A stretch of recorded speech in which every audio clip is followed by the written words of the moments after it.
Hello everyone, will see the fundamentals of alternating current. Interesting chapter है। कम mark का question आता है, 1 mark वाले क्वेश्चन आते हैं, लेकिन आते हैं। ठीक है। और मेडिकल एंट्रेंस के लिए as well as engineering entrance के लिए एज वेल एज बोर्ड के लिए कंपल्सरी क्वेश्चंस आते हैं, तो हम इग्नोर नहीं कर सकते। वैसी चैप्टर डिफिकल्ट नहीं है कहेंगे, लेकिन इतने सारे किस्म की फंडामेंटल है कि सारा फंडामेंटल को ध्यान से समझने की जरूरत पड़ता है। और अगर फॉर्मूला रटने की कोशिश करेंगे फंस जाएंगे, इसमें इतने सारे फॉर्मूला है। सो फंडामेंटली आपको मालूम होना चाहिए कि कैसे कौन सा फॉर्मूला को डिराइव करते हैं, तो फटाफट पता चलेगा। ठीक है, शुरू करते हैं ये चैप्टर के साथ। Alternating current. अल्टरनेटिंग करंट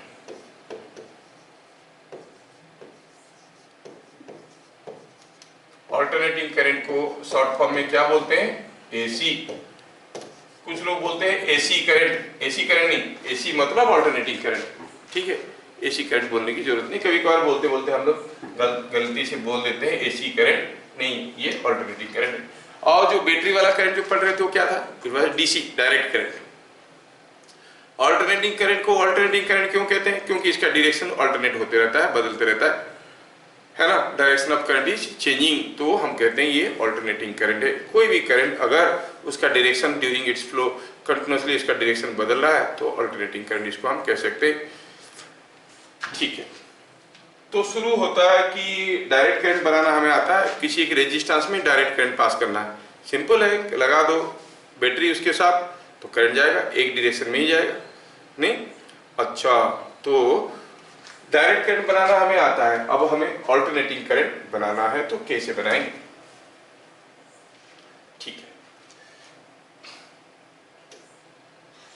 चलिए सोचते हैं कि अगर हमारे पास एक बैटरी है और हम डायरेक्ट करंट हमारे पास देने की प्रोविजन तो है, लेकिन using a battery I want to make use of the battery to develop alternating current through a resistance. मतलब सोचो यहाँ पर एक रेजिस्टेंस है, ठीक है।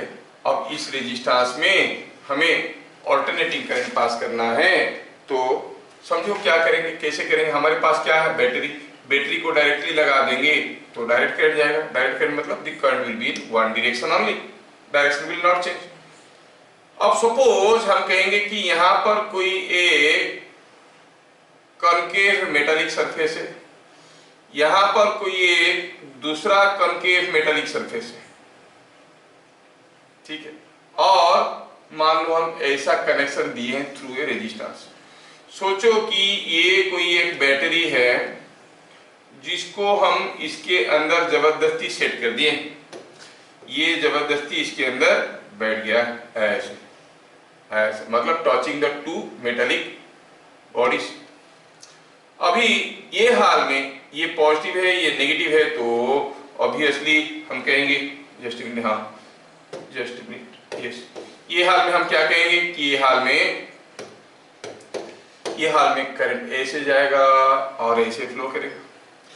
अभी किसी एक अरेंजमेंट के तहत अगर मैं इस बैटरी को ऐसे घुमा दिया तो अब क्या हो जाएगा?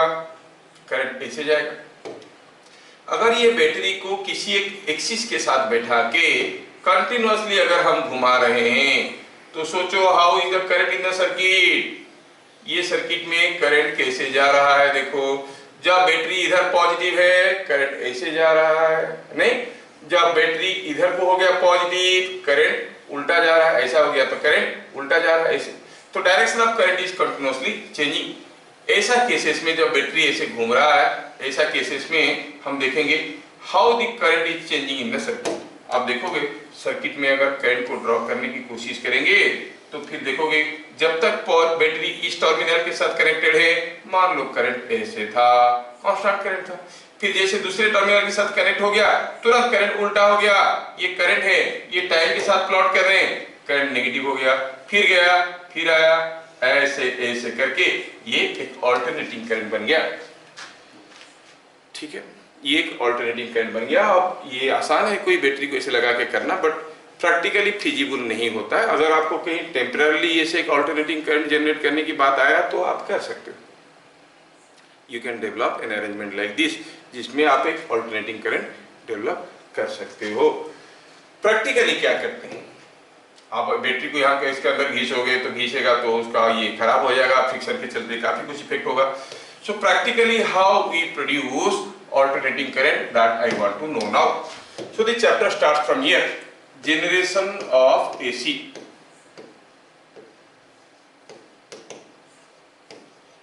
Of alternating current.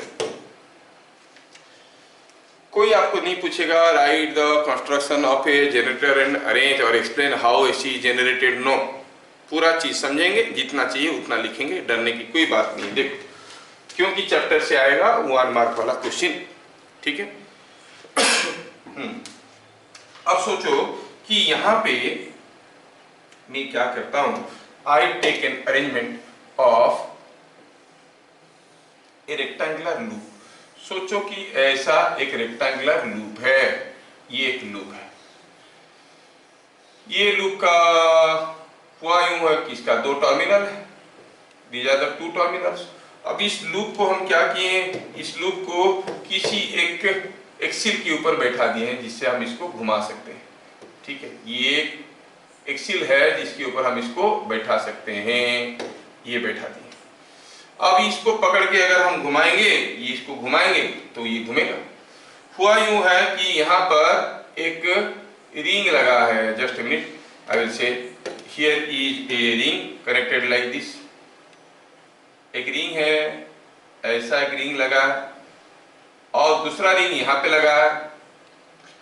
सोचो और समझो, एक रिंग ऐसे लगा है और इधर से जो आपका जो टर्मिनल आया था वो टर्मिनल कैसे हुआ है, वो टर्मिनल ऐसे आके इस रिंग के साथ कांटेक्ट में है, ऊपर वाले रिंग के साथ। इधर से एक टर्मिनल आया ये वाले रिंग के साथ कांटेक्ट में, और हाल कुछ ऐसा है। अगर हम इसको घुमाएंगे तो ये तो घूमेगा और साथ साथ ये जो कांटेक्ट पॉइंट है, ये जो कांटेक्ट पॉइंट है, ये कांटेक्ट पॉइंट इस रिंग के ऊपर स्लाइड करेगा, ये कांटेक्ट पॉइंट इस रिंग के ऊपर स्लाइड करेगा। क्या मैं फिगर को ठीक से समझा पा रहा हूं? Yes, sir. अब मैं क्या किया, ये पूरा का पूरा अरेंजमेंट को लेके रख दिया कहां, किसी 2 मैग्नेट की बीच में। Suppose I keep a magnet here, यहां पे रख दिया मैग्नेट, है ना, और यहां पे रख दिया दूसरा मैग्नेट। 2 मैग्नेट के बीच में मैं इसको रख दिया, ठीक है। हियर आर द 2 मैग्नेट्स, और आप देखोगे कि ये जो मैग्नेट्स है वो ऐसे है, ठीक है। और हुआ यूं है, ये जो मैग्नेट्स है उनका फील्ड्स कुछ ऐसा दिख रहे हैं, ठीक है। इनके मैग्नेटिक फील्ड में ये कॉइल को अभी मैं घुमाने वाला हूं with some angular velocity, you call it omega. तो ये हो गया एक मैग्नेट जिसकी फील्ड में दूसरा मैग्नेट हो गया, ये एक मान लो कि नॉर्थ पोल है, एक साउथ पोल है, इनकी फील्ड में मैं घुमाना चाहता हूं ये कॉइल को। Now how is the magnetic field north to south? ध्यान रहे, कोई नहीं पूछेगा आपको, बट 1 मार्क क्वेश्चन तो कुछ भी हो सकता है ना। How it is done? By rotating a coil in a magnetic field. How AC is generated? Simple question. By rotating a coil in a magnetic field. ये हो गया 1 मार्क वाला क्वेश्चन। क्वेश्चन कुछ भी हो सकता है, तो जितने भी इंपोर्टेंट पॉइंट्स है हम लोग 1 लाइनर बना के लिखेंगे, लेकिन अभी समझ लीजिए। अच्छा, तो हुआ यूं कि अब ये जो कॉइल है, चलो मानते हैं कि उसमें n नंबर ऑफ टर्न्स है। किसी एक टर्न के बारे में देखो, जैसे मैं इसको घुमाया, ये जो AB वाला हिस्सा है, AB वाला हिस्सा चलो मानते हैं कि ये अंदर जा रहा है। मैं इसको घुमाने का डायरेक्शन ही थोड़ा चेंज कर देता हूं ताकि मुझे लिखने के लिए आसान होगा। मैं कहूं कि ये ऐसा घूम रहा है, ठीक है, ऐसा घूम रहा है, मतलब AB वाला हिस्सा अंदर जा रहा है, CD वाला हिस्सा बाहर आ रहा है। AB के पास मैग्नेटिक फील्ड ऐसा है तो CD के पास भी तो मैग्नेटिक फील्ड ऐसा ही है।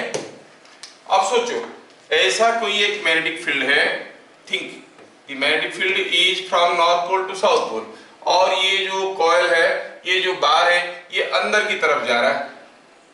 बार AB इज गोइंग इनवर्ड। सोचो, पॉजिटिव चार्ज अंदर की तरफ जा रहा है, फील्ड बाहर की तरफ है, पॉजिटिव चार्ज अंदर की तरफ जा रहा है, फील्ड बाहर की तरफ है, फील्ड ऐसा है इस डायरेक्शन में, है ना, the force will be downwards, means this positive charges will be pushed to this end, और ये हो जाएगा नेगेटिव। मतलब इसमें कुछ ईएमएफ होगा जो कैसे होगा, वो ईएमएफ कुछ ऐसे होगा, ये होगा नेगेटिव टर्मिनल, ये होगा पॉजिटिव टर्मिनल। तो कैसा बनेगा, ऐसे कुछ ईएमएफ बना AB में। सिमिलरली AB जैसे चल रहा था, CD उसका उल्टा चल रहा था। CD का डायरेक्शन क्या था, जब AB अंदर जा रहा था CD बाहर आ रहा था, तो CD में जो ईएमएफ होगा उसका पोलैरिटी जस्ट उल्टा हो जाएगा, ये है D, ये है C। अब देखो तो ये कॉइल है, आप ये वाला टर्मिनल से अगर ऐसे जाओगे तो देखो हम A से निकले D पे गए, तो here I am losing some potential, here also I am losing some potential and I reach point D। मतलब ये point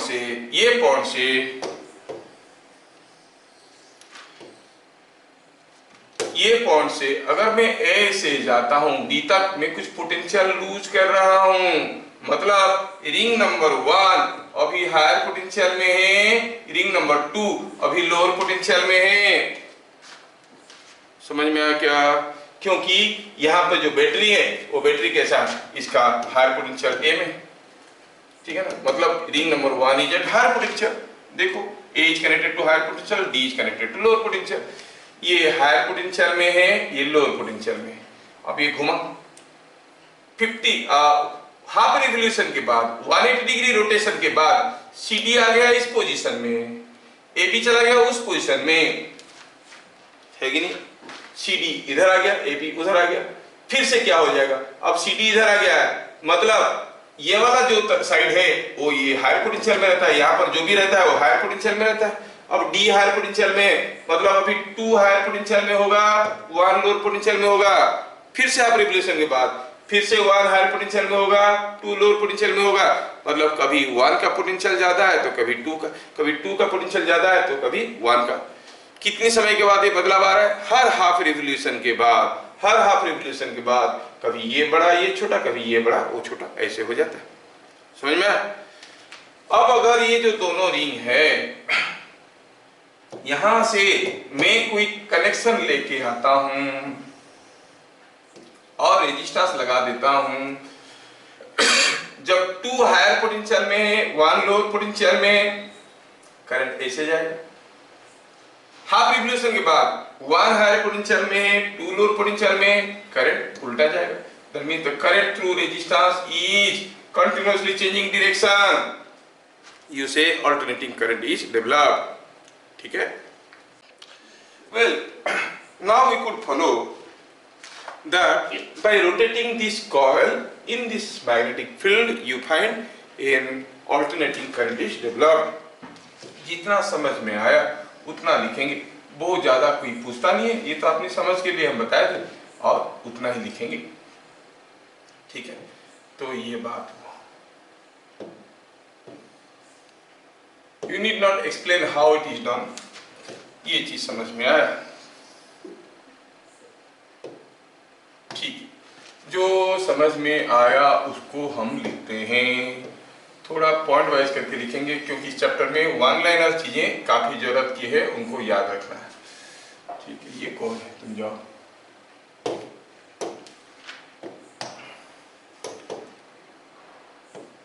When a coil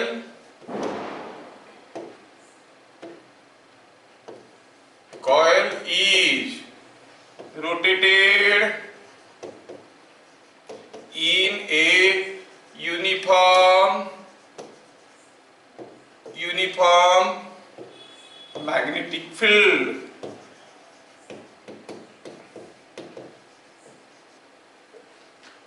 with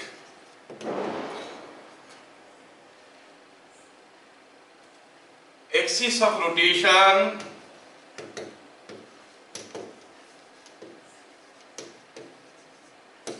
perpendicular to the magnetic field,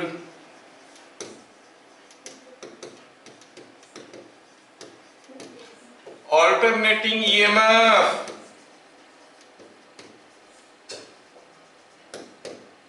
is induced in coil, coil में alternating EMF बनता है। How AC is generated like this, खत्म। ठीक है, 1 mark वाला question बन गया। Point number 2, note point number 2।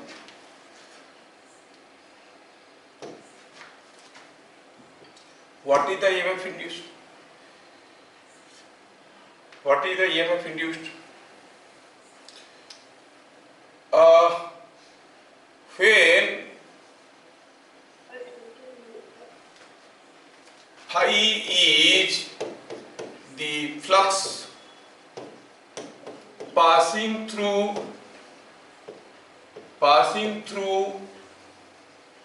the coil, the EMF induced is given by EMF is equal to N d phi by dt, rate of change in flux। हमें N d phi by dt निकालना है। Coil घूम रहा है तो ये में कितना होगा, N d phi by dt, फिर N is number of turns in coil। ठीक है, ठीक है। अभी अगर ये जो कॉइल की बात कर रहे हैं, अब वो जिस पोजीशन में है उस पोजीशन में what is the flux passing through it. सोचो तो, अरे मैग्नेटिक फील्ड तो ऐसा है और ये जो एरिया है प्लेन का, कॉइल का जो एरिया है वो एरिया तो फ्लैट है, फ्लक्स ऐसे जा रहा है। What is the flux passing through the coil, zero, कोई फ्लक्स नहीं जा रहा है। टी सेकंड के बाद ये ऐसे घूम गया होगा, थोड़ा सा घूम गया होगा, कितना घूम गया होगा, अगर ओमेगा एंगुलर वेलोसिटी में घुमा रहे हो तो ओमेगा टी घूम गया होगा। Angular displacement is angular velocity to time. When this coil has rotated by an angle omega t, तो इस एरिया जो बन गया, ये एरिया का ये वाला कंपोनेंट हो जाएगा a cos ओमेगा t, ये वाला कंपोनेंट हो जाएगा a sin ओमेगा t। समझ में आ क्या? एक कंपोनेंट हो जाएगा a cos ओमेगा t, दूसरा कंपोनेंट हो जाएगा a sin ओमेगा t। जब कॉइल इस पोजीशन में है और इस पोजीशन से ये ओमेगा t घूम गया है, तो ये जो एरिया है इस एरिया का ये वाला कंपोनेंट होगा a cos ओमेगा t, ये वाला कंपोनेंट होगा a sin ओमेगा t, है कि नहीं? तो अकॉर्डिंगली जब वो ओमेगा t घूम गया होगा तब what is the flux passing through, flux is equal to b into normal area. What is the area normal to the magnetic field, a sin omega t, so the flux passing through is b a sin omega t। ठीक है ना? क्या लिखेंगे? When coil, if coil rotates with an angular velocity omega, if coil rotates with angular velocity omega, if the coil rotates with angular velocity omega from position shown, then after t seconds an area normal to b is equal to a sin omega t, flux through coil is b a sin omega t। EMF n d phi by dt, so it is coming out to be b n a omega cos omega t। Sine omega t का derivative omega cos omega t होता है कि नहीं? तो it is B N A omega cos omega t is the EMF, है ना?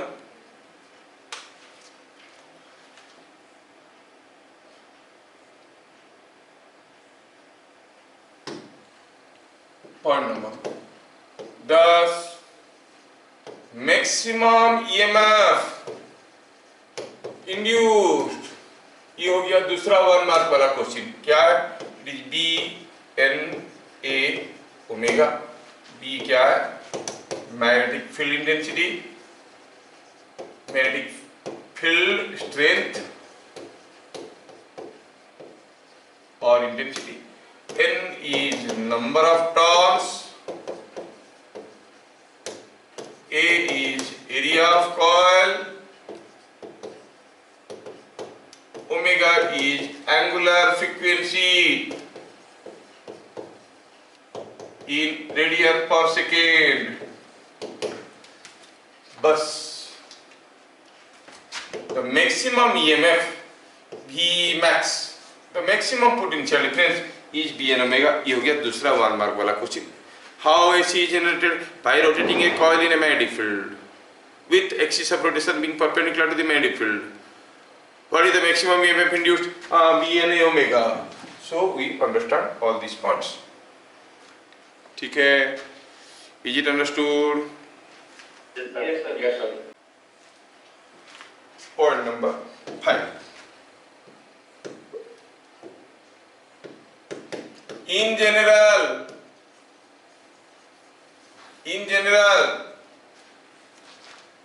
AC is given by I, alternating current is Im sin omega t plus phi 0। In general alternating current को इस form में हम लिख सकते हैं।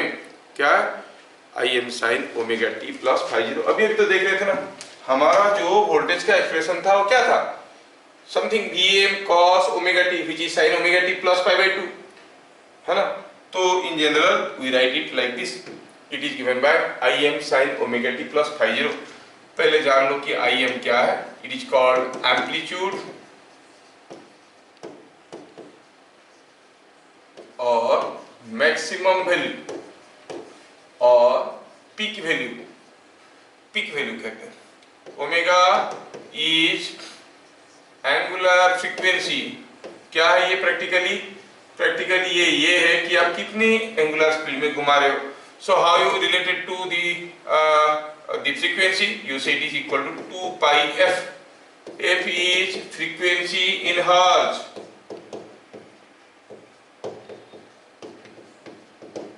कितना है ये? It is omega by 2 pi. Can also be written as 2 pi by time period. T क्या है? Time period of revolution. Period of time period of revolution.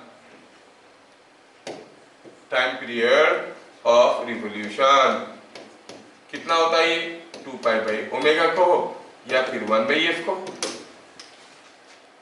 ये सब बच्चों वाली चीज सबको मालूम है। Once you know the omega, you know the value of time period, frequency and everything. Okay, चलिए यहाँ तक की चीजें हमें समझ में आया। और ये जो फाई 0 है वो क्या है? ये जो फाई 0 लिखे हैं वो फाई 0 क्या है? Phi 0 is called initial phase. बड़ा इंपॉर्टेंट है। किसके ऊपर डिपेंड करता है? Depends on starting position. किसका? जिस कॉइल को हम घुमाने जा रहे हैं उसका स्टार्टिंग पोजीशन ऑफ कॉइल। जिस कॉइल को घुमा रहे है ना, जैसे थोड़ा सा देख लो, अंधेरे में क्यों रहना। ये जो कॉइल था हमने घुमाना शुरू किया इस पोजीशन से। टी सेकंड के बाद कितना एंगल कर रहा था? Omega T. मान लो शुरू से ही जब हम जनरेटर स्टार्ट करने गए वो ऐसा नहीं था, ऐसे था। अब t सेकंड में और जाएगा ओमेगा टी। मान लो शुरू से इस पोजीशन से ऑलरेडी आगे था बाइन एंगल फाई 0, अब घूम गया और ओमेगा टी, तो पूरा हो जाएगा ओमेगा टी प्लस फाई 0। नहीं तो अकॉर्डिंगली जहां पर हो रहा था आपका ए साइन ओमेगा टी, वहां पर क्या हो जाएगा A sine omega t plus phi 0 and then that omega t plus phi 0 will continue with, क्योंकि डिफरेंशिएशन में तो टर्म्स वही रहते हैं। सिमिलरली उस पोजीशन से पीछे की तरफ मुड़ा हुआ रहता तो omega t minus phi 0। So depending upon the starting position of the coil with respect to the magnetic field आपका ये फाई 0 टर्म आएगा। क्या कहते हैं इसको? इसको कहते हैं इनिशियल फेज। इसको कहते हैं इनिशियल फेज, मतलब इट्स ए कांस्टेंट है। स्टार्टिंग में क्या था उसके ऊपर डिपेंड करता है, मतलब और इसको बदल नहीं सकते। शुरू में क्या था उसके हिसाब से हो गया, उसके बाद जब एसी चल रहा है तो आप इसको और नहीं बदल सकते। क्यों? क्योंकि ये कांस्टेंट है। कोई भी एसी का इनिशियल फेज शुरू में क्या था, जैसे कोई बॉडी मोशन में, once it is in motion can you change the initial velocity? अरे ऑलरेडी मोशन में आ चुका है, इनिशियल वेलोसिटी जो था वो हो चुका है, you can not change, it's a past. Similarly initial phase क्या है? It's a constant, you can not change it. In general AC is given by this expression. ये जो फाई 0 है पॉजिटिव हो सकता है, और टू बी मोर अप्रोप्रिएट मैं इसको लिख सकता हूँ प्लस और माइनस फाई 0, ऐसे लिख सकता हूँ जैसे वो कॉइल अपना पोजीशन से आगे है या पीछे है उसके हिसाब से। ज्यादा दिमाग मत लगाओ, जहां पर इंपोर्टेंट नहीं है बोलता हूं तो वहां पर दिमाग मत लगाना, देख लो जान लो, खत्म। ठीक है, आगे बढ़ते हैं।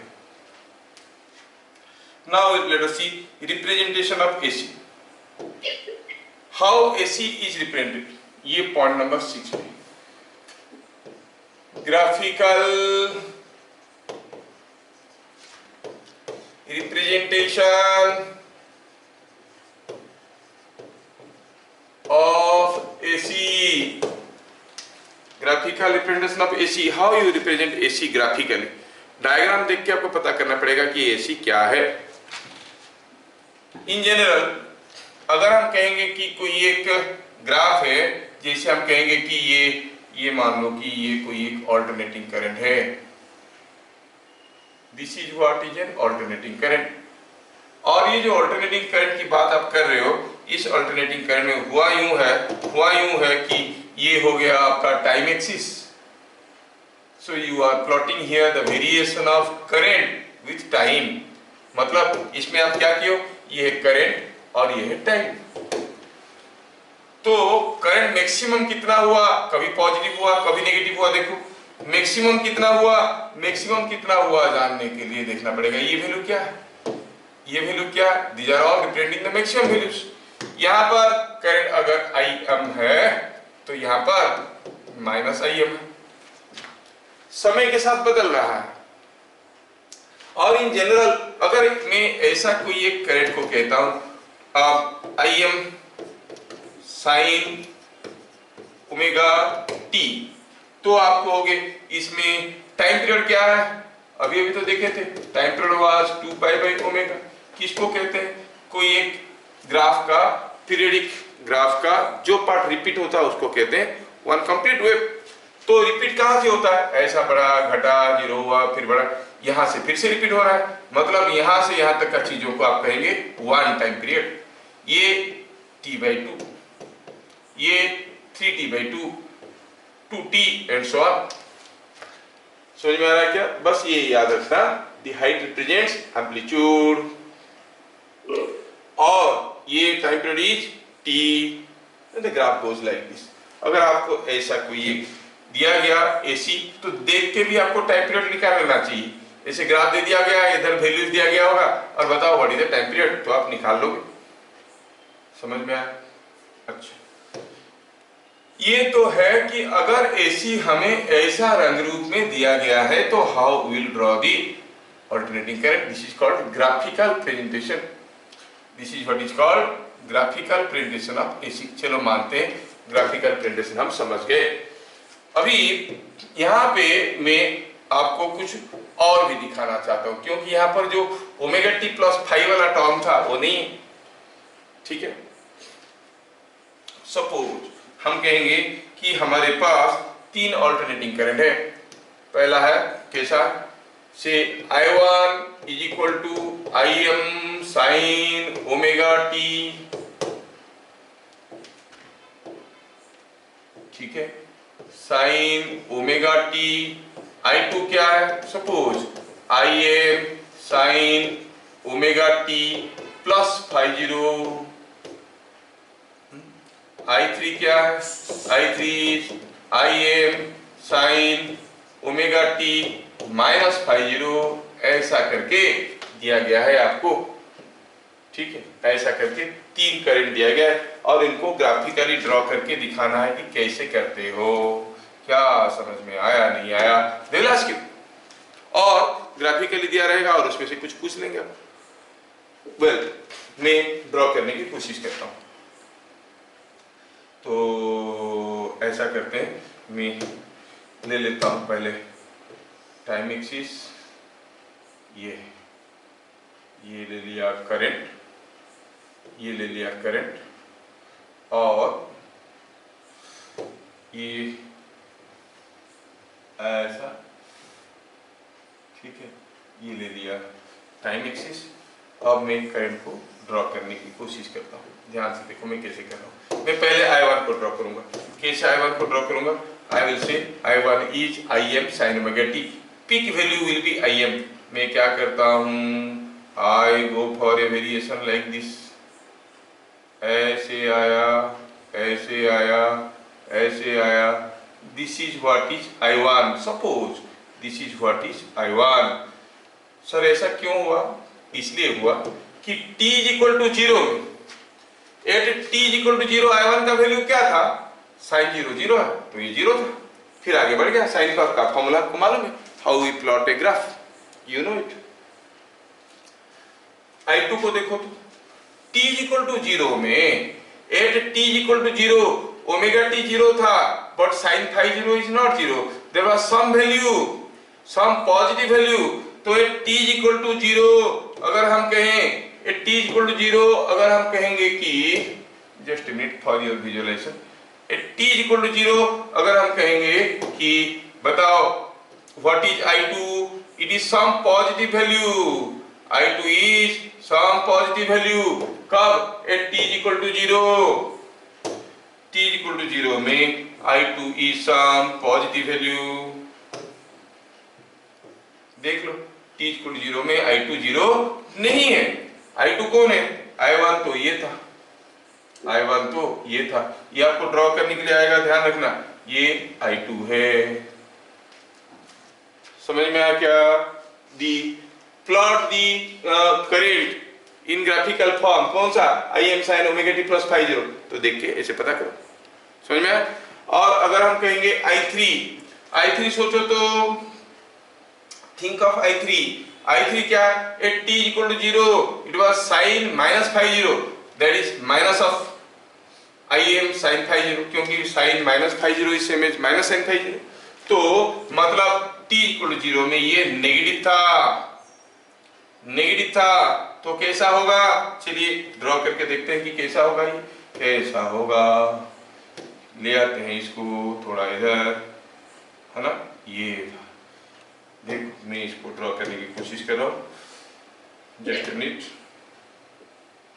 ये था I3 की बात चल रहा है इस पे, और मैं दिखाऊं इसको, it was like this, at t is equal to 0 the value was negative, you clearly observe, at t is equal to 0 I3 was negative, I3 is this one। क्या मेरी बात समझ में आ रहा है, हाँ, बड़ा खतरनाक है, यहाँ पर कुछ चीजें छुपे हुए, इसलिए इतना मैं मेहनत कर रहा हूँ देने में इसको। अब बोलेगा हाँ तो ग्राफ तो 0 करना, t इक्वल टू 0 में I3 नेगेटिव था तो I3 नेगेटिव हो गया, ठीक है। अब इसमें से कुछ क्वेश्चंस टिपिकल आएंगे related to languages of alternating current.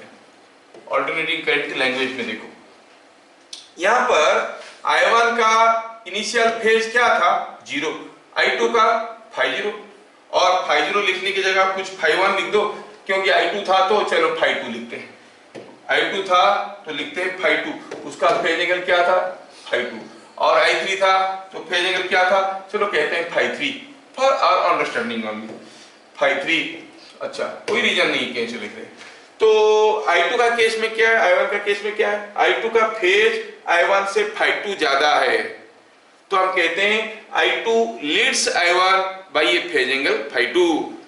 I2 leads I1 by a phase angle ∅2। Leads का मतलब ∅2 ऑलरेडी उस पोजीशन I2 जो कॉइल, I2 का केस में कॉइल ऑलरेडी अपना ओरिजिनल पोजीशन से ∅2 आगे है, मतलब जो भी कुछ होगा उस I2 के साथ बाद में I1 के साथ होगा। थोड़ा ध्यान से देखो तो I2 ये था। देखो पहले I2 मैक्सिमम हुआ, थोड़ी देर के बाद I1 मैक्सिमम हुआ, पहले I2 0 हो गया, थोड़ी देर के बाद I1 0 हुआ, फिर I2 नेगेटिव हो गया, नेगेटिव मैक्सिमम हुआ, थोड़ी देर के बाद I1 नेगेटिव मैक्सिमम हुआ। सो I2 is leading in this graph. Who is leading? I2 is leading and I1 is lagging। क्या मेरी बात समझ में आ रहा है? आप कहोगे I2 is leading I1। क्या बता सकते हो I1 और I3 को देख के दोनों में से कौन लीड कर रहा है, कौन लैग कर रहा है? I1 लीड कर रहा है कि लैग कर रहा है? I1 और I3 को देखो। I3 is omega t minus phi3, I1 is omega t only, मतलब I3 I1 के पीछे है, कितना angle? ∅3। So you say I3 lags I1 by a phase angle ∅3 और I1 leads I3 by a phase angle ∅3। ये सब languages चलेंगे। समझ में आया क्या? तो आपको अभी ध्यान से देखना है और बताना है। मैं अगर कहूं कि I1 और I2 को देखो तो मैं क्या कहूंगा? I1 dash I2 by a phase angle dash. अब क्या कहोगे? I1 dash I2 by a phase angle dash, leads और lags? I1 dash I2 leads और lags? Lags by a phase angle dash ∅2। Same statement का otherwise लिख सकते हैं I2 leads I1 by a phase angle ∅2। अब अगर बढ़िया से समझ में आ रहा है तो मुझे बताओ I2 और I3 के बीच में relation. I2 dash I3 leads और lags? Leads. I2 leads I3 by a phase angle dash, by a phase angle dash. देखो I2 का फेज एंगल ∅2 है, I3 का फेज एंगल माइनस ∅3 है। ∅2 माइनस ∅3 क्या हो गया? ∅2 प्लस ∅3। तो आप कहोगे I2 leads I3 bye a phase angle ∅2 plus ∅3। क्या मेरी बात समझ में आ रहा है? हाँ, ये देख के आपको समझ में आना चाहिए। अभी ये करंट ऐसे नहीं रहेंगे, कुछ रहेंगे, बताओ। करंट रहेंगे, वोल्टेज रहेंगे, by what angle voltage is leading और लैगिंग द करंट, ऐसे करके पूछेंगे, है ना? तब आपको समझ में आना चाहिए। अगर ये ग्राफ को भूल जाओ और I2 और I3 को देख के बोलो कि I2 का फेज पॉजिटिव है, इसका फेज एंगल नेगेटिव है, तो I2 इज लीडिंग। कितना? इसका फेज माइनस इसका phase, ∅2 plus ∅3। I2 leads I3 by a phase angle ∅2 plus ∅3। I3 lags I2 by a phase angle ∅2 plus ∅3। समझ में आया? चलिए थोड़ा जैसे जैसे करेंगे समझ में आ जाएगा, ज्यादा दिमाग पे लोड नहीं लगाना। तो क्या देखे? Graphical presentation of AC। दूसरा हुआ फेजर फॉर्म।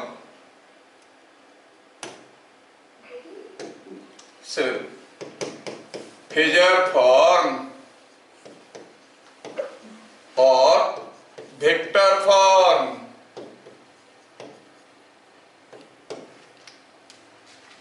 रिप्रेजेंटेशन बड़ा इंपॉर्टेंट है।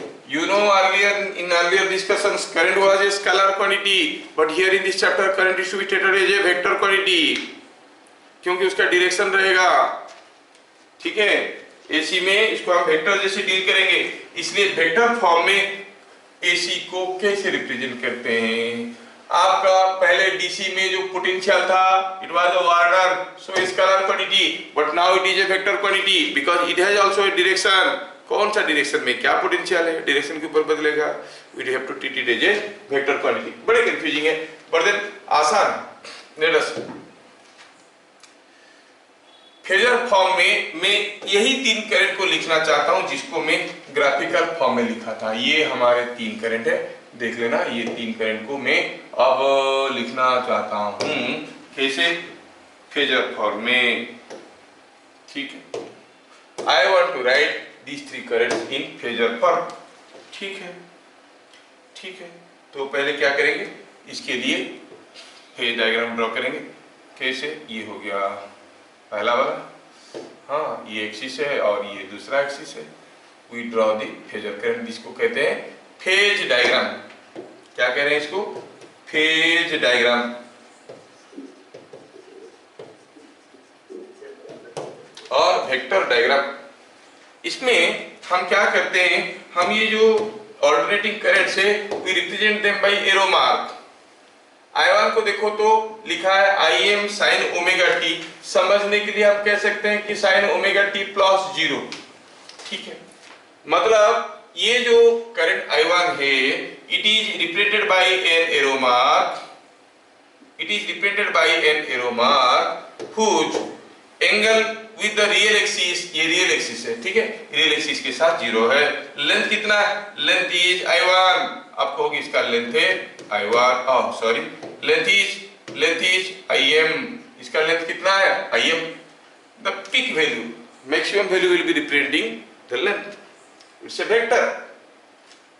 I2 को ड्रॉ करने की कोशिश करेंगे, I2 को ड्रॉ करने की कोशिश करेंगे तो देखेंगे कि I2 का फेज एंगल φ2 है, प्लस φ2 है, तो इस एक्सिस के साथ प्लस φ2 एंगल में दूसरा एरो मार्क ड्रॉ करेंगे और कितना लंबा खींचेंगे, जितना इसका पीक वैल्यू है। पीक वैल्यू कितना है, स्मॉल m, क्या एंगल लेंगे इसको, φ2। अब ये जो वेक्टर की Im क्या रिप्रेजेंट कर रहा है, मैग्नीट्यूड। और वो वेक्टर कौन है, वेक्टर ये है I1, this is I1 vector. Usually ये ऑल्टरनेटिंग का इंस्टेंटेनियस वैल्यूज को हम लोग स्मॉल वैल्यूज पे रिप्रेजेंट करते हैं, I1, I2 एंड I3। तो आप कहोगे ये I1 वेक्टर है, ये I2 वेक्टर है। ठीक है, ये I2 वेक्टर की बात कर रहे हैं हम लोग। और तीसरा कौन है, I3, क्या है इसका phase angle, -φ3। So draw an arrow mark at an angle -φ3। क्या है उस वेक्टर का मैग्नीट्यूड, मैग्नीट्यूड तो कैपिटल Im है। वेक्टर का नाम क्या है, I3, क्या एंगल में है, नीचे की तरफ है, क्या कितना, φ3। और आप जानते हो कि हमारे सारा एंगल एंटी क्लॉकवाइज मेजर किया जाता है। इसको देख के भी आप पता कर सकते हो कि कौन करंट लीड कर रहा है, कौन करंट लैग कर रहा है। देखो I2 सबसे आगे आगे चल रहा है, उसके पीछे I1, उसके पीछे I3। I2 is leading I1 by an angle φ2, I2 is leading I3 by an angle φ2 plus φ3, I1 is leading I3 by an angle φ3। On the other hand, I3 lags I1 by an angle φ3, I3 lags I2 by an angle φ2 plus φ3। समझ में आ रहा ना। So once you write things in phasor form, अभी आपको ये difficult नहीं होना चाहिए समझ में आने में। तो ऐसे करके वेक्टर को रिप्रेजेंट करना होगा। ठीक है, now we shall see two important definition से रिलेटेड टू एसी। इसकी डेरिवेशन कभी कभी आता है, नहीं तो इसके ऊपर भी 1 मार्क क्वेश्चन आता है। एक होता है आरएमएस वैल्यू, दूसरा होता है एवरेज वैल्यू। ठीक है, लेट अस सी। Now let us see two important terms, बहुत ही important है, please don't miss this 2 terms मैं जो बता रहा हूं। अगर एसी की फंडामेंटल से कोई क्वेश्चन आएगा तो 50% चांस है कि इसके ऊपर आएगा, अभी जो कि अगले आधा घंटा में मैं बताने वाला हूं। चलो सुन लो ध्यान से, क्या है point number 8 is RMS value, root mean square value. RMS का फुल फॉर्म क्या है, root mean square value, root mean square value. ठीक है, इसको आरएमएस कहते हैं। रूट मीन स्क्वायर वैल्यू क्या कहता है, RMS value of an alternating current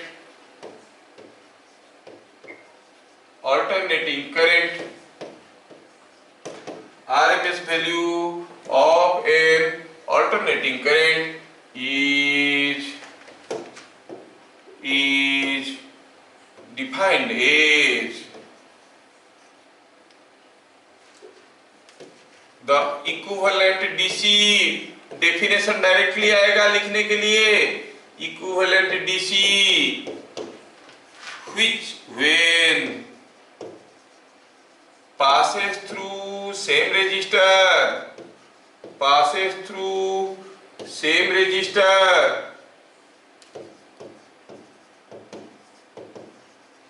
for same time produces same amount of heat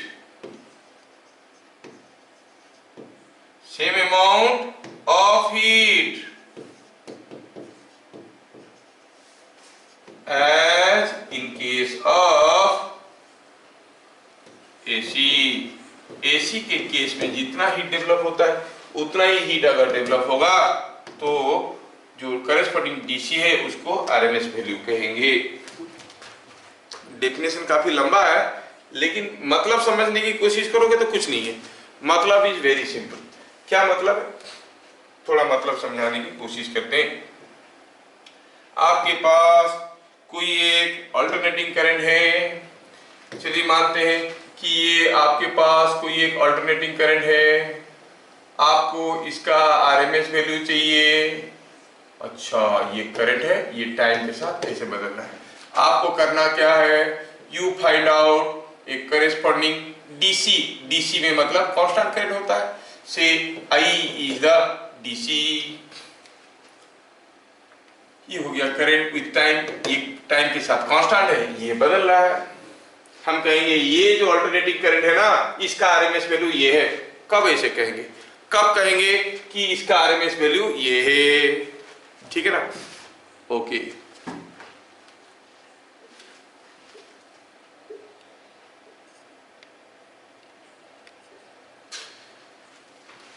कब कहेंगे कि इसका RMS वैल्यू ये है।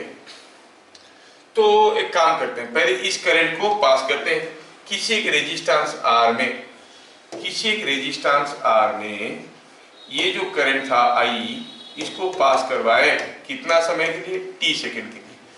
सेम रेजिस्टेंस R में ये जो करंट था स्मॉल I, इसको भी पास किए T सेकंड के लिए। इस केस में कुछ हीट जनरेट होगा। इस केस में जो हीट जनरेट हुआ you call it HDC। Here जो हीट जनरेट हुआ you call it HAC। Current pass कर रहा है तो हीट जनरेट होगा। ये जो हीट जनरेट हुआ, ये जो हीट जनरेट हुआ, अगर दोनों बराबर हुए तो ये करंट इसका, सॉरी, ये करंट इसका RMS वैल्यू है। समझ में आया क्या? This will be the RMS value of this if the heat generated in this case and heat generated in this case are same. So I repeat the definition again.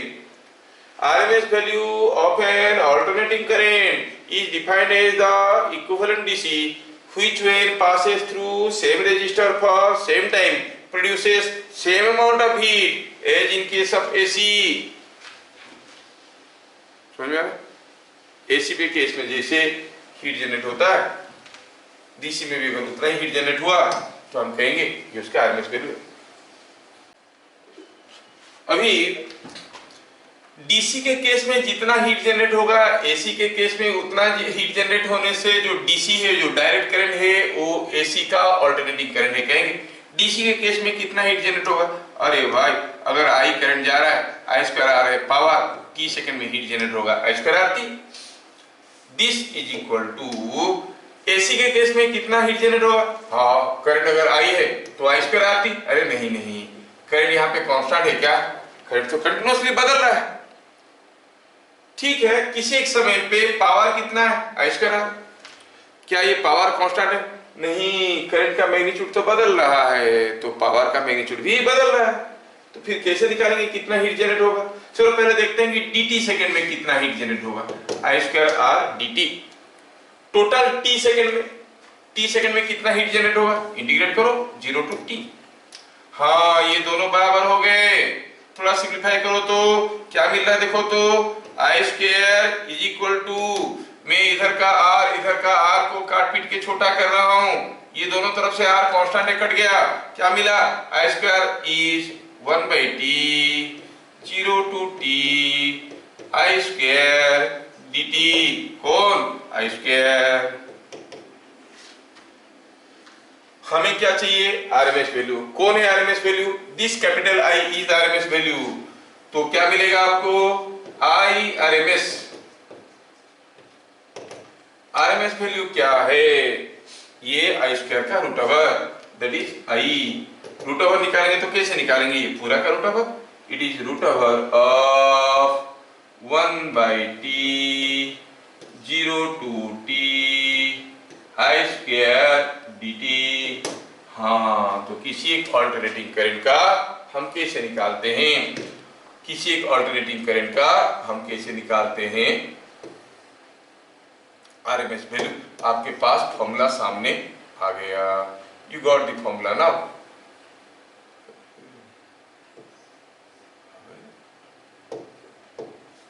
आपको formula मिल गया, थोड़ा सजा के लिख देता हूँ, हाँ यस, वही चीज को सजा के लिख रहा हूँ, कुछ नया नहीं लिख रहा हूँ, ताकि आपको विजुअलाइज करवा पाऊँ प्रॉपर्ली। यस यस यस, ठीक है। क्या मैं ये चीजें आपको समझा पा रहा हूँ सक्सेसफुली, बताओ मैं पास हुआ कि फेल हुआ, नहीं सर पूरा एकदम बुरी तरह से आप फेल हो गए, ऐसे बोलोगे तो दोबारा बताएंगे, नहीं सर पास कर गए, नहीं सर जस्ट पास, तो ठीक है, हम बोले चलो ठीक है, इतने में खुश रहते हैं, ज्यादा मार्क तो आता नहीं। समझ में आया कि नहीं आया, ठीक है ना।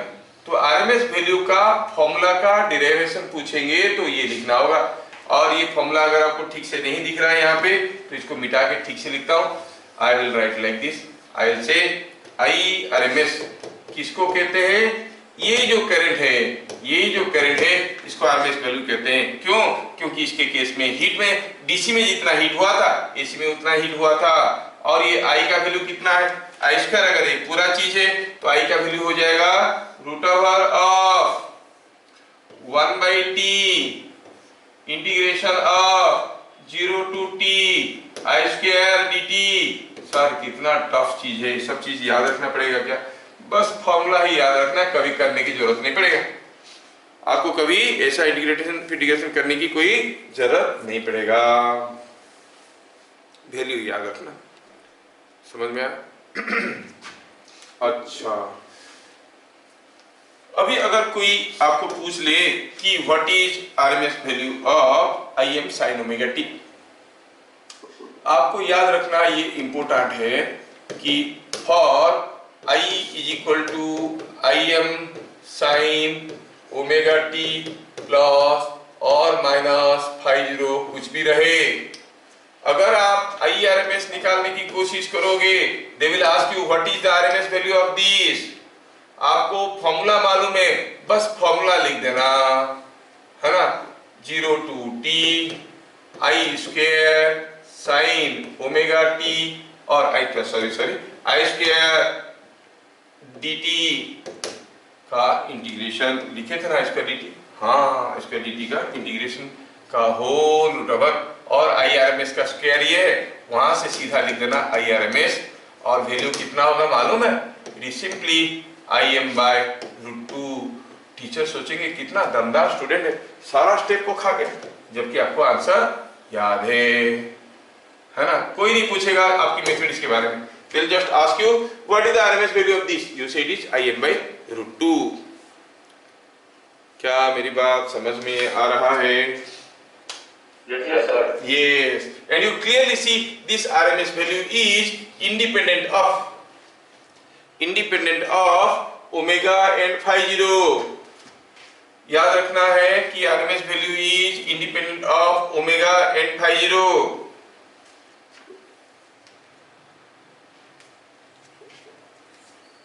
क्या मेरी बात समझ में आया, yes sir, यस, ठीक है, ये बात है।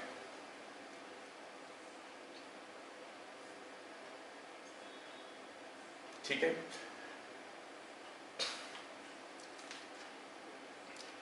इफ समझ में आया तो बताना। क्वेश्चन, एक current I is equal to 5 sin 100t was passed through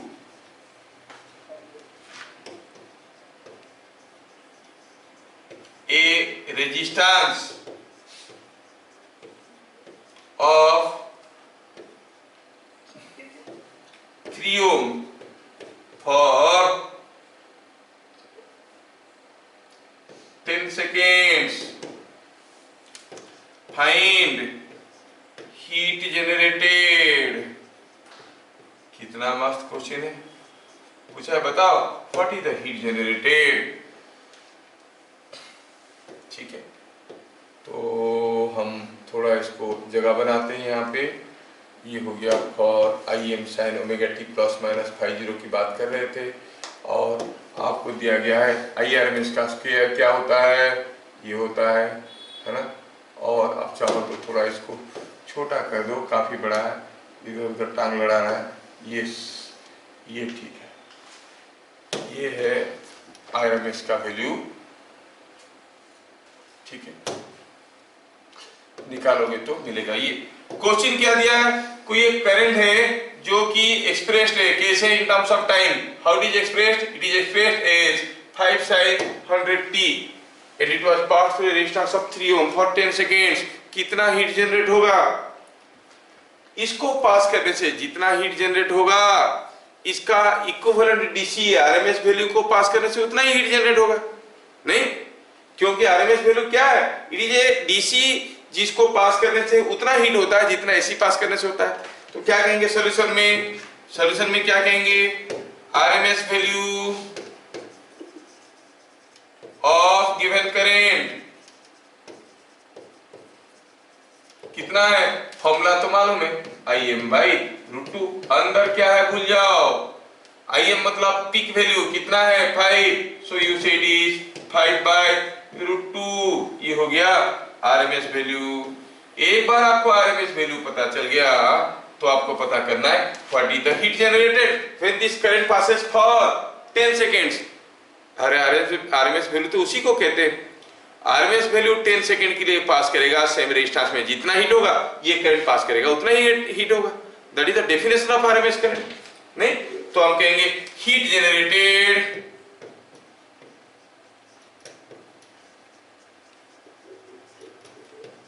इन कितना समय में, 10 seconds. Heat generated in 10 seconds.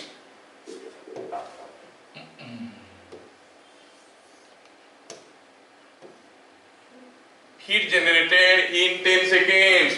थोड़ा जगह बनाते हैं, जगह की जरूरत पड़ता है। Yes, so heat generated in 10 seconds, in 10 seconds कितना होगा, यू नो IRMS का square R into T। IRMS कितना है 5/√2 का स्क्वायर, R कितना, R is 3 ohm, T कितना 10 seconds, तो कितना हो जाएगा भाई 25/2, ये हो गया 5, 125 into 3, it is 375 joules। This much heat will be generated। क्या मेरी बात समझ में आ रहा है? Yes sir। यस, ये समझ में आना बहुत जरूरी है। आरएमएस वैल्यू का मतलब समझ में आया? आरएमएस वैल्यू वो डीसी है जो उतना ही हीट जनरेट करता है जितना एसी जनरेट करता है। आप बोलोगे सर एसी तो ठंडा करता है, हीट कहाँ करता है?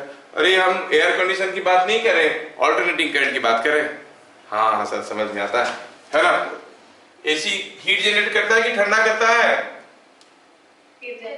हाँ देखो, एसी ठंडा भी करता है गर्म भी करता है, डिपेंड करता है कि किसके अंदर से जा रहा है। Same current when passes through a bulb produces light, through a heater coil produces heat, through a cooler produces cold, है ना। करंट तो डिपेंड करता है किसके अंदर से जा रहा है। ठीक है, तो ऑल्टरनेटिंग करंट का आरएमएस वैल्यू क्या है समझ में आ गया। चलिए देखते हैं what is average value.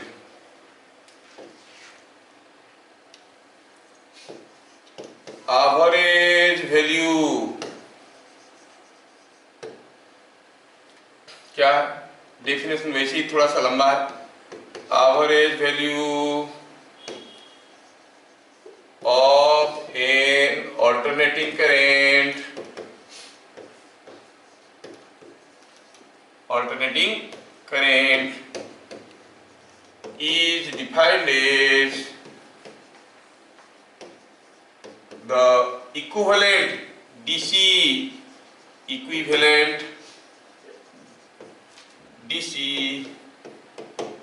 which when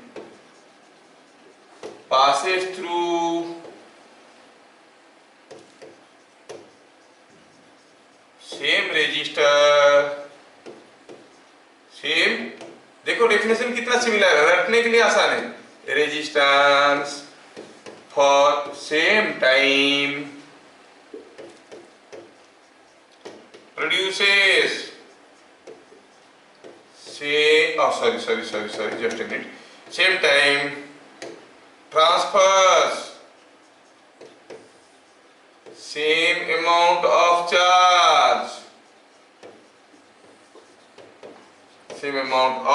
charge, as in case of AC। AC में जितना चार्ज हुआ ट्रांसफर उतना ही चार्ज अगर DC में ट्रांसफर हुआ तो उस DC को उस AC का एवरेज वैल्यू कहेंगे। AC में जितना हीट हुआ उतना हीट अगर DC में हुआ तो उस DC को उस AC का RMS वैल्यू कहेंगे। कितना सिंपल है ना। तो एवरेज वैल्यू किसको कहते हैं? Average value of an alternating current is defined as the equivalent DC which when passes through same resistor for same time transfers same amount of charge as in case of AC। AC के case में जितना transfer होता है इस case में भी वही होता है। ठीक है, तो फिर फॉर्मूला क्या है एवरेज वैल्यू निकालने का, आरएमएस वैल्यू निकालने का फॉर्मूला मालूम था। अब फिर से बात करते हैं कि हमारे पास कोई एक डीसी है, ये डीसी को हमको पास करवाना है। ये है एक डीसी, ये करंट है और ये आई है डीसी, ये टाइम एक्सिस है। और यहाँ पर कोई एक अल्टरनेटिंग करंट है, इस अल्टरनेटिंग करंट को पास करवाएंगे, है ना, ये टाइम एक्सिस है। ठीक है, जब ये t सेकंड के लिए पास करेगा कुछ चार्ज ट्रांसफर होगा, इस केस में भी कुछ चार्ज ट्रांसफर होगा।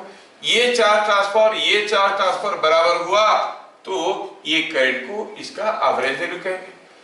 अच्छा, अगर आई करंट है तो t सेकंड में कितना चार्ज ट्रांसफर होगा? आई अगर करंट है डीसी है, when direct current of I ampere passes through a wire in t seconds, the charge transferred is I into t।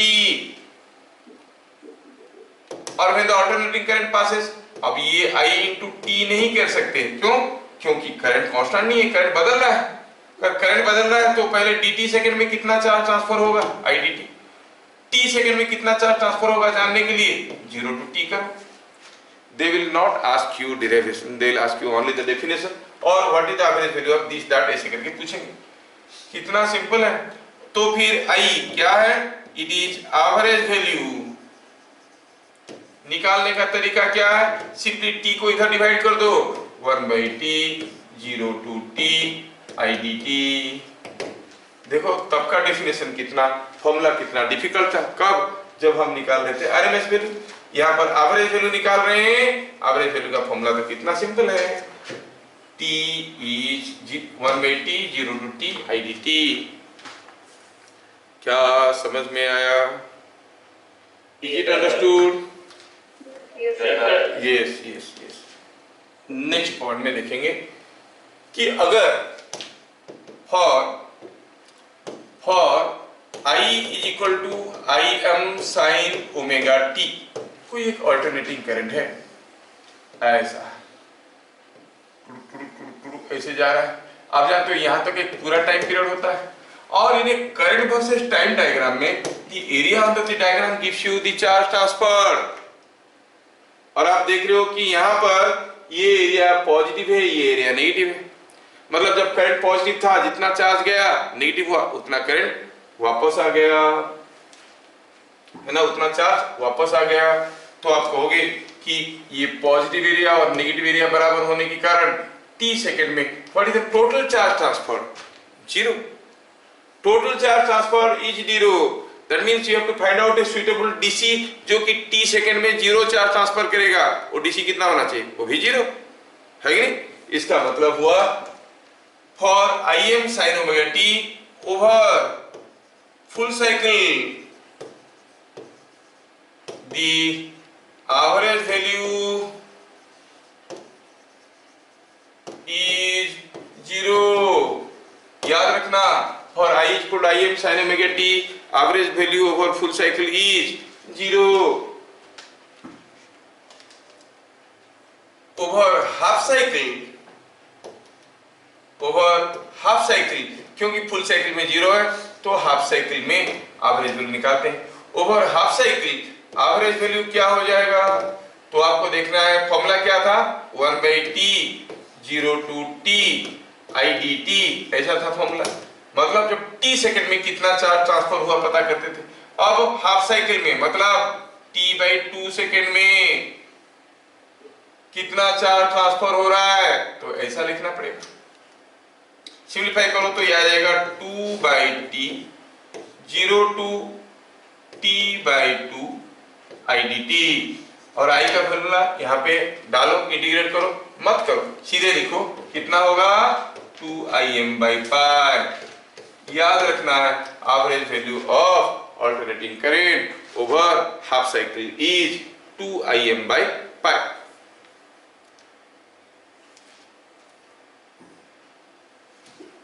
क्या मेरी बात समझ में आ रहा है? Yes sir. धीरे धीरे प्रेशर बढ़ने लगा है सर, कब छोड़ेंगे? हाँ मुझे मालूम है, मेरा तबीयत आजकल इतना ज़्यादा खराब इसलिए तो रहता है, कुछ लोगों का बददुआ लग जाता है, कुछ लोगों का नहीं लगता है। समझ में आ रहा है क्या? अभी मैं बस और 5 मिनट लेने वाला हूं और आपको छोड़ने वाला हूं। आपको मालूम होगा कि जो हमारा इंटीग्रेशन वाला फॉर्मूला हुआ 0 to t idt 1/t, application of integration तो आप लोग पढ़े होंगे। इन्हें y versus x diagram, y dx का इंटीग्रेशन क्या देता है? It gives you the area under the diagram. और ये 0 to t में क्या दे रहा है? Area under the first cycle और इन t सेकेंड। तो ध्यान रहे, जो एवरेज वैल्यू का हम वैल्यू निकाले अभी जो फॉर्मूला निकाले हैं, उस फॉर्मूले को थोड़ा सा मॉडिफाई करके बता देते हैं, क्योंकि आपके अंदर भी तो कुछ अच्छे बच्चे हैं, किसी को काम में लग जाएगा, है ना। और आया भी है क्वेश्चन कभी कभार बोर्ड में, बहुत रेयरली आया है। क्या? This is same as IDT का इंटीग्रेशन 0 to t क्या देता है? Area under one cycle by t क्या था? t क्या था? Time period. समझ में आया क्या? एवरेज वैल्यू का हम ये फॉर्मूला भी यूज कर सकते हैं। तो किस किस्म की क्वेश्चन आया है, अगर कभी आया है तो हाँ ऐसा क्वेश्चन आया है, बता रहा हूं अभी, आई टेल यू नाउ किस किस्म की क्वेश्चन आया बता देता हूं, ठीक है। कैसा क्वेश्चन आया है बता रहा हूं। क्वेश्चन ऐसे आया है, एक बार कभी पुराना क्वेश्चन, क्या क्वेश्चन आया है? दिया है यहां पर कोई एक करंट है जो कि समय के साथ बदल रहा है, ऐसा कोई करंट है, कुड़ुक कुड़ुक कुड़ुक कुड़ुक कुड़ुक कुड़ुक ऐसे करके जा रहा है। ये T है, ये 2T है, ये 3T है, और क्या दिया है कि ये जो करंट है, ऐसा करंट को कहते हैं शॉर्ट टूथ वेवफॉर्म। ओके, जो आपका कैथोड रे ट्यूब्स होते हैं ना, बड़े बड़े टीवी होते थे पहले ग्लास वाले, उसमें ऐसा करंट यूज होता था। ये जो करंट है, मान लो कि इसका वैल्यू है, मैक्सिमम वैल्यू है K, और ये है variation of current. Now you see here is a current given and you are asked to calculate what is the average value of such a current. ऐसा करंट का average value क्या है? What is the average value of such a current? क्या पूछा है? Find average value of the current waveform shown.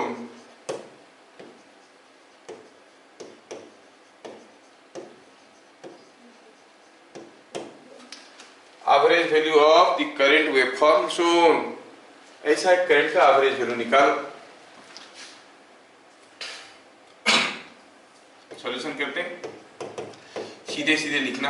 Average value is area under one cycle, area under one cycle bye time period, है ना. One cycle देखो तो one cycle कितना है भाई? यहाँ पे वन साइकिल तो ये है. कौन सा है? ये हो गया वन साइकिल. नहीं, वन साइकिल के नीचे कितना एरिया है? It is triangular area. कितना है? हाफ टी इंटू के बाय बेस कितना है? टाइम पीरियड कितना है? टी को खा गया तो एवरेज वैल्यू इज के बाय 2. ये क्वेश्चन एक बार आया था. बहुत सिंपल है. आप एक साइकिल का एरिया निकाल दिए by time period, that is average value. Electrical engineering में they use only RMS value. Electronics engineering में they will be using only average value. RMS value use नहीं करते क्योंकि इलेक्ट्रॉनिक सर्किट में हीट जनरेशन करना हमारा कोई मकसद नहीं. चार्ज ट्रांसफर करना है, सिग्नल ट्रांसफर करना है. ठीक है. So when an electronic engineer says 5 ampere current, you must know he is talking about the average current. When an electrical engineer says 5 ampere current means he says about the RMS current. Electronics और electrical में आप देखोगे घर में, आपके घर में कोई एक स्विच लगा है. ये स्विच कैसा स्विच है? कितना कैपेसिटी का? ये 5 एम्पियर का स्विच है. मतलब इसके घर में जो आरएमएस वैल्यू, इसके थ्रू से जो आरएमएस जाएगा करंट, जो करंट जाएगा एसी, उसका आरएमएस वैल्यू 5 एम्पियर है. हमारे सबके घर में एसी सप्लाई हुआ है कि डीसी सप्लाई हुआ है? हम लोग घर में क्या यूज करते हैं? एसी और डीसी? एसी यूज करते हैं. अगर एसी यूज करते हैं, लोग कहते हैं हमारे घर में 220 वोल्ट सप्लाई है. हमारे घर में 220 वोल्ट सप्लाई है का मतलब क्या है? हमारे घर में 220 वोल्ट सप्लाई है मतलब हमारे घर में तो एसी सप्लाइड है और वो एसी तो बदल रहा है कंटिन्यूअसली. 220 वोल्ट क्या है? मतलब ये है कि हमारे घर में जो एसी दिया गया है, जो वोल्टेज दिया गया है अल्टरनेटिंग वोल्टेज, उसका आरएमएस वैल्यू 220 वोल्ट है. समझ में आया क्या? ये बहुत इंपॉर्टेंट है कि याद रखने के लिए, क्योंकि क्वेश्चन इसके ऊपर भी आते हैं. In power circuits all current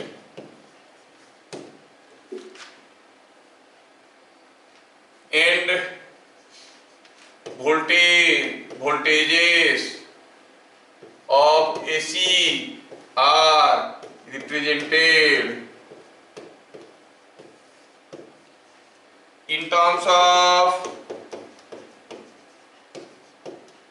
of RMS value.